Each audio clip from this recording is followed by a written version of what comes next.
Hello everyone, welcome to my channel एडिटी once again. So आप लोगों की रिक्वेस्ट थी दैट मैं फिज़िक्स और केमिस्ट्री के भी क्वेश्चंस प्रैक्टिस करवाऊँ। तो ये वीडियो आप लोगों के फिज़िक्स क्वेश्चन से रिलेटेड है, जिसमें अराउंड 50 क्वेश्चन मैं आप लोगों से शेयर करूँगी। And the most important thing कि जो ये क्वेश्चन मैं शेयर करने वाली हूँ या जो भी मैं अभी इसमें क्वेश्चन आप लोगों को शो करूँगी, ये सारे क्वेश्चंस बहुत ही इंपॉर्टेंट हैं। इनमें से काफ़ी सारे क्वेश्चंस तो ऐसे हैं जो अभी एंट्रेंस एग्ज़ाम आपका हो चुका है नर्सिंग का, उसमें ये पूछे भी गए हुए हैं इनमें से क्वेश्चंस। तो ये भले ही थ्योरी वाले क्वेश्चंस हैं, आपको लगेगा इजी है, बट ऐसे क्वेश्चंस पूछे जाते हैं। दैट्स वाई मैं यहाँ पर इस तरह के क्वेश्चन प्रैक्टिस करवा रही हूँ, राइट। तो इसमें न्यूमेरिकल वाले पोर्शन अभी नहीं है, ये सिर्फ थ्योरी बेस्ड क्वेश्चन है। फिजिक्स में थ्योरी और न्यूमेरिकल दोनों क्वेश्चंस पूछे जाते हैं, as you all know that. तो अभी इसमें थ्योरी पार्ट कवर करेंगे। ये 50 क्वेश्चन सिर्फ थ्योरी बेस्ड हैं एंड ये इंपॉर्टेंट भी हैं आपके एंट्रेंस एग्जाम के पॉइंट ऑफ व्यू से। ओके, सो स्टार्ट करते हैं यहाँ पे फर्स्ट क्वेश्चन से। यहाँ पे पहला क्वेश्चन बोल रहा है that noise is measured in which unit. जो नॉइस होती है उसको हम कौन सी यूनिट में मीज़र करते हैं। आपके कुछ ऑप्शंस दिए हैं, that is what, Faraday, pascal, decibel. So the correct option is D, that is decibel. Noise की जो यूनिट होती है वो डेसिबल होती है। देन फिर नेक्स्ट क्वेश्चन है the SI unit of electric charge is. जो इलेक्ट्रिक चार्ज होता है उसकी एसआई यूनिट क्या होती है। ऑप्शंस है volt, ohm, coulomb, watt. So the correct option is C, that is coulomb. Charge की यूनिट कूलम होती है। Next question, for what is Mohs scale used. Mohs scale जो होता है वो किसके लिए यूज़ किया जाता है। ऑप्शंस हैं to measure brightness of a substance, to measure viscosity of a liquid, to measure elasticity of a material, to measure hardness of a minerals. So जो करेक्ट ऑप्शन होगा वो आपका होगा D, that is to measure hardness of the minerals. Then next question है an anemometer measures which of the following. Anemometer एक device होती है, इसे हम किसको मीज़र करने के लिए यूज़ करते हैं। तो अभी मैंने बताया था कि कुछ क्वेश्चंस हैं जो ऑलरेडी आपके पूछे जा चुके हैं। तो ये वाला जो क्वेश्चन है ये आपका 2022 में जो एंट्रेंस एग्ज़ाम हुआ था नर्सिंग का, उसमें ये सेम क्वेश्चन पूछा गया था एंड ये वही क्वेश्चन यहाँ पे as with the same option यहाँ पे रखा हुआ है, राइट। तो ऑप्शन है speed of light. Speed of light को मेज़र करने के लिए यूज़ होता है, स्पीड ऑफ विंड, या फिर स्पीड ऑफ वाटर करेंट, या फिर speed of satellites. So the correct option speed of wind. Anemometer जो डिवाइस होती है वो विंड की स्पीड को मीज़र करने के लिए यूज़ की जाती है। ह्यूमिडिटी ऑफ एयर किससे मीज़र की जाती है, इसके डिवाइस का नाम क्या होता है। हाइग्रोमीटर, नैनोमीटर, ग्लूकोमीटर और द बैरोमीटर।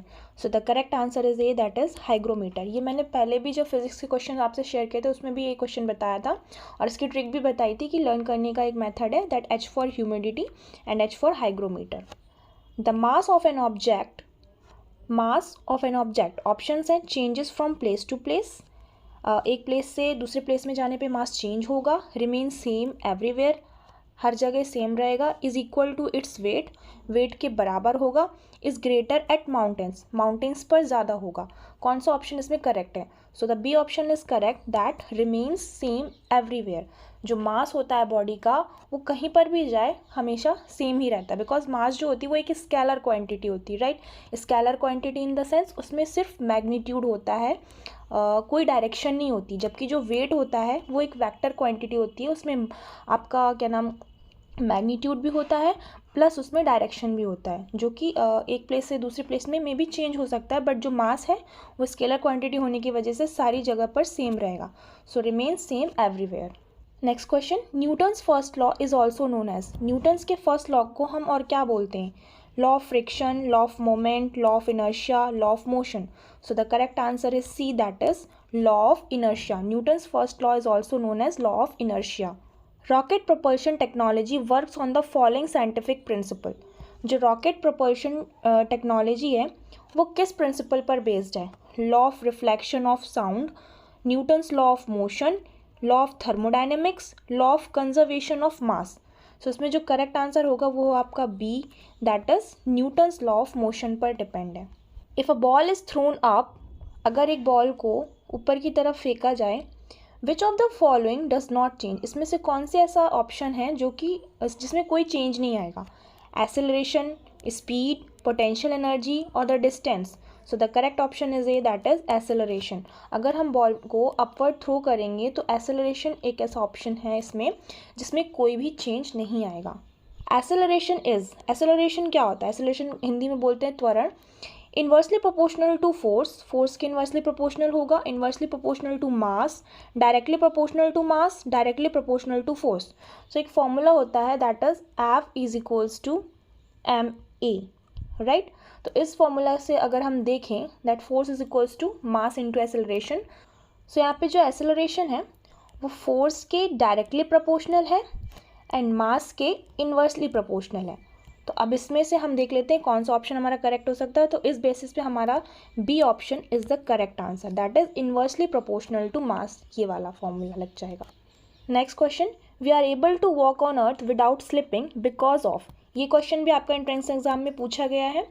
और एक बात और, ये जो भी क्वेश्चन है ज़रूरी नहीं है कि सिर्फ UP BSc nursing entrance exam के लिए ही हैं, ये पैरामेडिकल में भी ऐसे ही क्वेश्चन पूछे जाते हैं, या अदर जो भी स्टेट के एग्ज़ाम होते हैं नर्सिंग से रिलेटेड उसमें भी ये बेसिक क्वेश्चंस हैं आपसे पूछे जा सकते हैं। तो ये सभी स्टेट के जो भी नर्सिंग एंट्रेंस एग्ज़ाम है उनके लिए इंपॉर्टेंट क्वेश्चन है। तो आप लोग ये वीडियोज़ या ये क्वेश्चन प्रेफर कर सकते हो पढ़ना, राइट, बिकॉज ये बेसिक नॉलेज है, सबको ही आने चाहिए क्वेश्चंस। तो यहाँ पे बोल रहा है we are able to walk on earth without slipping, हम अर्थ पर चलते हैं, आराम से वॉक कर सकते हैं, क्यों? बिना स्लिपर किए। ऐसा क्यों होता है? किसके प्रेजेंट की वजह से? तो ऑप्शन है gravitational force, frictional force, viscous force या फिर सेंट्रीफ्यूगल फोर्स। तो बी ऑप्शन इसमें करेक्ट होगा, that is frictional force. Frictional force यानी जो फ्रिक्शन होता है वो एक ऐसा फोर्स होता है जिसकी वजह से हम बिना स्लिप किए आराम से वॉक कर सकते हैं, क्योंकि जो फ्रिक्शन होता है वो फोर्स के अपोजिट चलता है, राइट। तो अगर हम आगे की तरफ चल रहे हैं यानी कि हमारा फोर्स आगे की तरफ है, तो ऑब्वियसली बात है जो फ्रिक्शन है वो फोर्स के अपोजिट में लग रहा होगा। दैट्स वाई ये दोनों फोर्सेस मिलके हमारी बॉडी को बैलेंस कर रहे हैं, जिससे कि हमारी बॉडी स्लिप नहीं हो पाती। Work done by centripetal force is, centripetal force के थ्रू जो वर्क डन किया जाता है उसकी वैल्यू क्या है? ऑप्शन है पॉजिटिव, जीरो, नेगेटिव, यूनिटी। तो सबसे पहले तो हमें पता होना चाहिए कि सेंट्रीपिटल फोर्स क्या होता है। तो सेंट्रीपिटल फोर्स एक ऐसा फोर्स होता है जिसमें जो बॉडी होती है वह एक किसी सर्कल में यूनिफॉर्म मोशन में मूव कर रही होती है और ये इसका सेंटर है। तो सेंट्रीपिटल फोर्स बॉडी पे लगने वाला वो फोर्स है जो यूनिफॉर्म मोशन में बॉडी को मूव करा सके, और इसका जो डायरेक्शन होता है वो डायरेक्टेड टूवर्ड्स द सेंटर होता है, राइट। तो ये जो बॉडी का जो भी फोर्स है वो डायरेक्टेड होगा सेंटर की तरफ। तो ये हमारा होता है सेंट्रीपिटल फोर्स, राइट। अब इसमें वर्क डन पूछ रहा है, तो वर्क डन का फॉर्मूला हमें बेसिक वाला पता है, that work done is equals to force into displacement, right. तो यहाँ पर हमें एक चीज़ पता होनी चाहिए कि सर्कुलर मोशन के लिए जो डिस्प्लेसमेंट होता है उसकी वैल्यू होती है 0, राइट। तो ओवरऑल वर्क डन की वैल्यू भी क्या आ जाएगी? 0। So the correct answer will be B, that is 0। Work done by centripetal force is 0। Next question, the spring balance works on the principle of. जो spring balance होता है यानी कि जो स्प्रिंग बैलेंस का जो फॉर्मूला है या जो भी उसकी डेफिनेशन है या जो भी वर्क करता है स्प्रिंग वगैरह, वो किस प्रिंसिपल पर बेस्ड है? बॉयल्स लॉ पर, हुक्स लॉ पर, बर्नौलिस प्रिंसिपल और the Pascal's law. So the correct option is B, that is Hooke's law. Next question, what is the reason of the oil rising in the lamp wick? जो lamp होता है उसमें जो oil यानी जो बाती में जो तेल होता है यानी, तो वो किस लॉ के थ्रू या किस रीज़न की वजह से वो ऊपर की तरफ चढ़ता है? नीचे क्यों नहीं जाता, ऊपर ही क्यों चढ़ता है, नीचे क्यों नहीं रिमेन रहता है? ऐसा क्या मतलब उसमें रीज़न होता है? ऑप्शन है capillary action, diffusion of oil through wick, oil is very light, surface tension. So the correct option is A, that is capillary action. Capillary action की वजह से जो ऑयल होता है वो लैम्प में ऊपर की तरफ मूव करता है। इस question, in a streamline flow dash at every point in the fluid remain same. मान लीजिए कोई फ्लूइड है वो आराम से एक स्ट्रीमलाइन में फ्लो कर रहा है, राइट। तो एवरी पॉइंट पर, हर पॉइंट पर in the fluid remain same, क्या चीज़ ऐसी होगी फ्लूइड में जो सेम होगी? उसमें फोर्स सेम होगा, प्रेशर सेम होगा, वेलोसिटी सेम होगा या फिर speed? So the correct option is C, that is velocity. वैसे तो वेलोसिटी जो होती है वो एक वेक्टर क्वांटिटी होती है जिसमें मैग्नीट्यूड और डायरेक्शन होता है। क्योंकि डायरेक्शन भी सेम ही है और मैग्नीट्यूड जो कि है तो वो तो स्केलर क्वांटिटी है, तो उसमें तो कोई चेंज होगा नहीं, और क्योंकि डायरेक्शन भी चेंज है तो ऑब्वियसली बात है वेलोसिटी भी सेम ही रहेगी। तो करेक्ट ऑप्शन इसका सी हो जाएगा। Next question, at hill stations the boiling point of water will be. जो हिल स्टेशंस होते हैं पर जो वाटर का बॉइलिंग पॉइंट होता है वो कितना होता है? Same as at sea level, less than that at sea level, more than that at sea level, equal to the melting point of the ice. So the correct option is B, that is less than that of sea level. जो समुद्री तल का जो boiling point होता है उससे कम होता है हमारा हिल स्टेशंस का boiling point. Why does the boiling point of water decreases at high altitude? अभी इसके पहले वाला हमने क्वेश्चन देखा था कि हिल स्टेशंस पर क्या होता है, हमारा जो सी लेवल से थोड़ा कम हो जाता है। अब वही क्वेश्चन यहाँ पे है कि क्यों हो जाता है, बॉइलिंग पॉइंट जो होता है वाटर का वो हाई एल्टीट्यूड पर जाने से डिक्रीज क्यों होता है, इसका रीज़न क्या है? ऑप्शंस दिए हैं, because of high temperature, because of low atmospheric pressure, because of low temperature और because of high atmospheric pressure. So the correct option is B, that is because of low atmospheric pressure. जैसे जैसे हम ऊपर की तरफ जाएंगे तो हमारा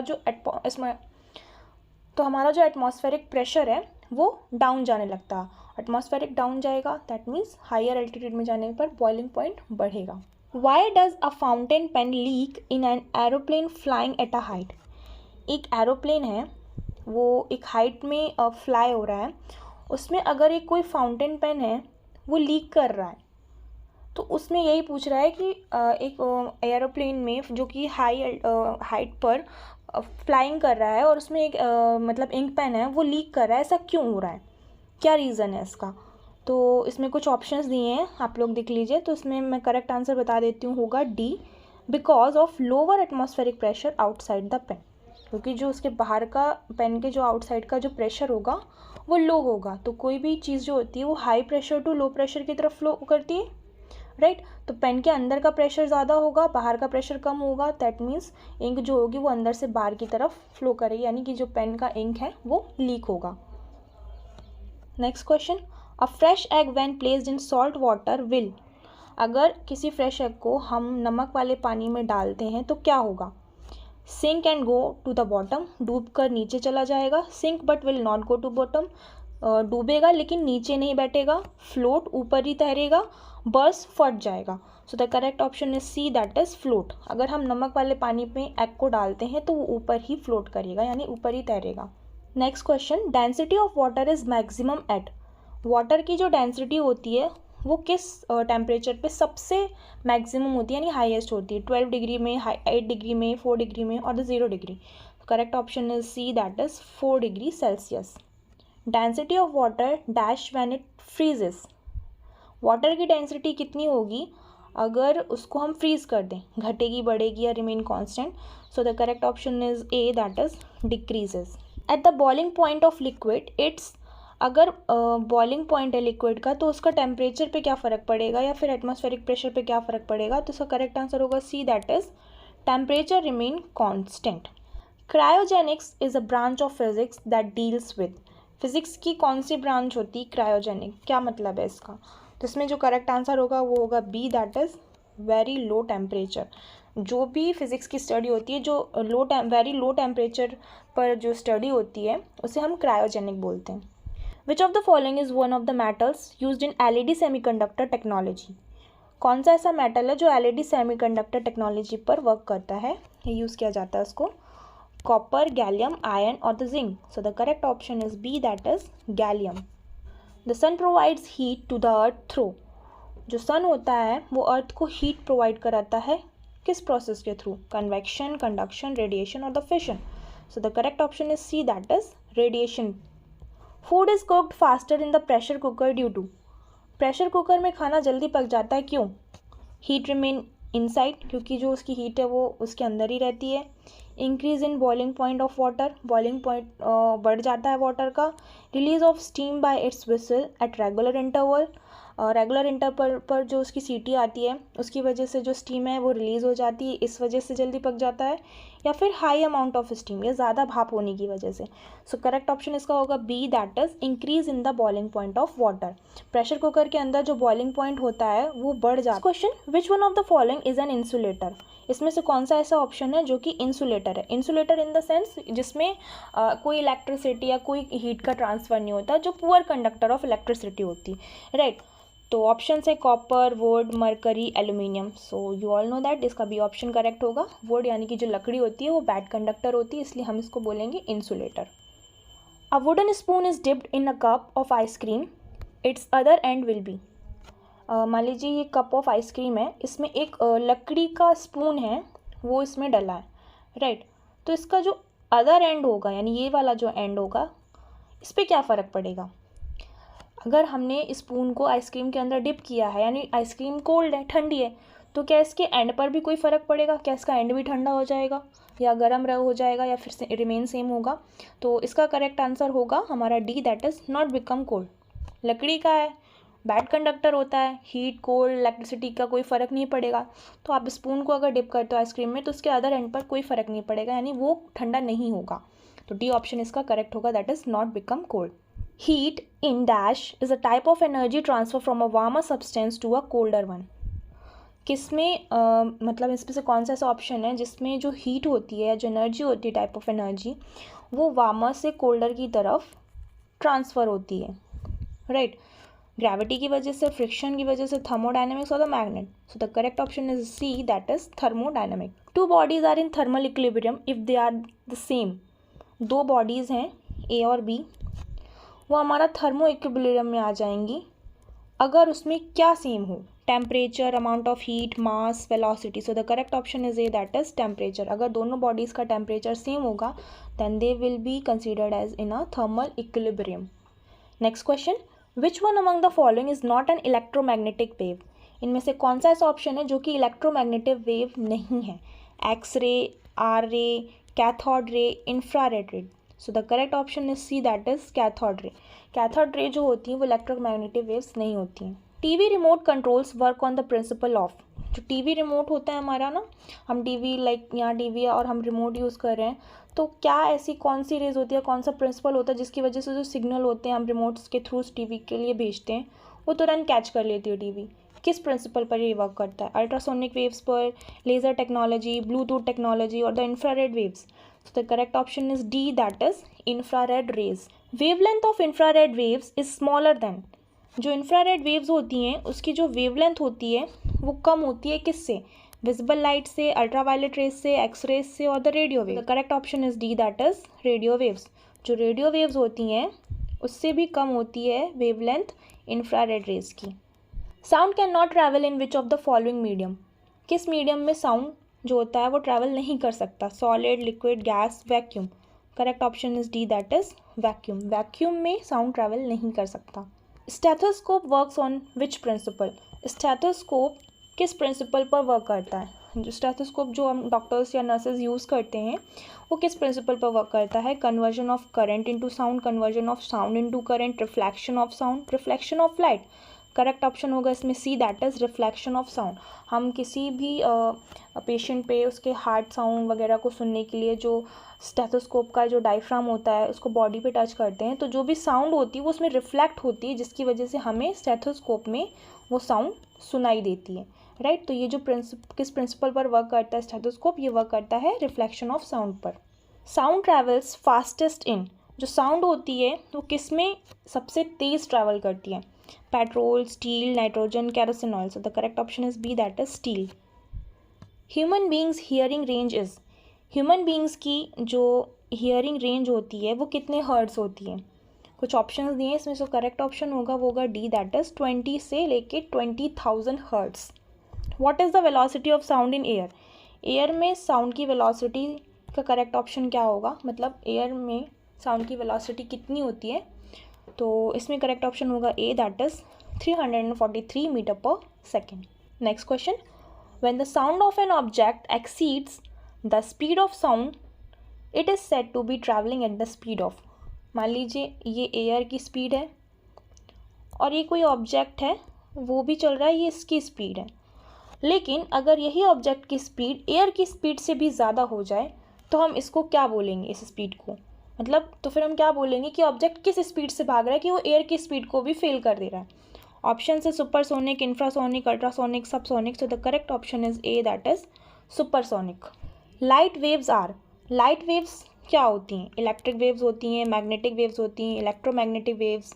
no option is correct. So the correct option is C, that is electromagnetic waves. Light waves जो होती हैं वो हमारी इलेक्ट्रोमैग्नेटिक वेव्स होती हैं। Scattering of a beam of light by medium containing small suspended particle is known as। कोई medium है जिसमें स्मॉल सबस्टेंडेड पार्टिकल्स है, उसके थ्रू अगर हम लाइट को वहाँ पर डालते हैं और वो जो लाइट है वो उसको स्कैटर कर देता है, यानी कि फैला देता है, तो हम इस प्रोसेस को क्या बोलते हैं? इस इफेक्ट को हम बोलते हैं Tyndall effect. The brilliant red colour of a rising and setting sun is due to the dash of light. जो सन होता है जब राइज करता है या सन सेट होता है तो उसमें एक अलग से रेडनेस आ जाती है, एक ब्रिलियंट रेड कलर दिखाई देता होगा अगर आपने नोटिस किया हो तो ये किसकी वजह से होता है? स्कैटरिंग, एब्जॉर्प्शन, रिफ्रैक्शन और the dispersion. So correct option होगा इसका A, that is scattering of the light. In which of the following mirrors the size of the image formed is always equal to the size of the object. कौन सा ऐसा mirror होता है जिसमें जो image की साइज़ होती है वो ऑब्जेक्ट की साइज़ के बराबर होती है? तो वो होता है हमारा plane mirror, that is C option. Plane mirror एक ऐसा मिरर होता है जिसमें जो भी ऑब्जेक्ट होता है उसका सेम जो साइज़ होता है इमेज का वो वही होता है। What kind of mirror would be best suited for use in a solar cooker. Solar cooker के लिए हम किस टाइप का मिरर यूज़ कर सकते हैं जो कि बेस्ट होगा? तो ये होगा हमारा concave type of mirror. Image formed by a plane mirror is always, plane mirror के थ्रू जो बनने वाली इमेज होगी वो कैसी होगी? तो प्लेन मिरर से जो भी इमेज बनती है वो हमेशा वर्चुअल एंड इरेक्ट होती है, that is A option is correct. Which one of the following processes is responsible for glittering of an air bubble rising through a water. Water से जो एयर बबल राइज होता है, बनता है, उसमें glittering क्या, किस वजह से उसमें शाइनिंग आती है उस एयर बबल में? तो वो शाइनिंग होती है due to total internal reflection of light. The power of the lens is 2D, here D stands for. यहाँ पे D का क्या मतलब है पूछ रहा है, तो लेंस की जो पावर होती है वो हम उसकी जो यूनिट होती है वो डायोप्टर होती है, डायोप्टर में हम उसे मेज़र करते हैं। यहाँ पे D का मतलब है dioptre, that is C option is correct. Next question, Rajat has hypermetropia. Rajat को हाइपरमेट्रोपिया की प्रॉब्लम है। What type of lens will the ophthalmologist recommended to correct his vision. तो जो ऑप्थेल्मोलॉजिस्ट होंगे वो उसको कौन से टाइप ऑफ मिरर सजेस्ट करेगा उसके विजन के लिए? तो वो उसको विजन के लिए सजेस्ट करेगा convex type of mirror. Splitting of light into different colour is called. जो स्प्लिटिंग ऑफ लाइट होती है अलग अलग कलर में, उस प्रोसेस को हम क्या बोलते हैं? तो उस प्रोसेस को हम बोलते हैं dispersion. And last but not the least, which of the following is not a good conductor of electricity. इसमें से कौन सा ऐसा ऑप्शन है जो कि इलेक्ट्रिसिटी का गुड कंडक्टर नहीं है, मतलब उसमें इलेक्ट्रिसिटी का फ्लो नहीं होगा? ऑप्शन है soil, diamond, graphite, gold. Correct option होगा इसमें B, that is diamond, because it is not a good conductor of electricity. So ये कुछ 50 क्वेश्चन थे फिजिक्स के, जिसमें मैंने आप लोगों से आप इंपॉर्टेंट भी कुछ क्वेश्चन शेयर किए। एंड आई होप आप लोगों की वीडियो अच्छी लगेगी। Thank you so much for watching this video.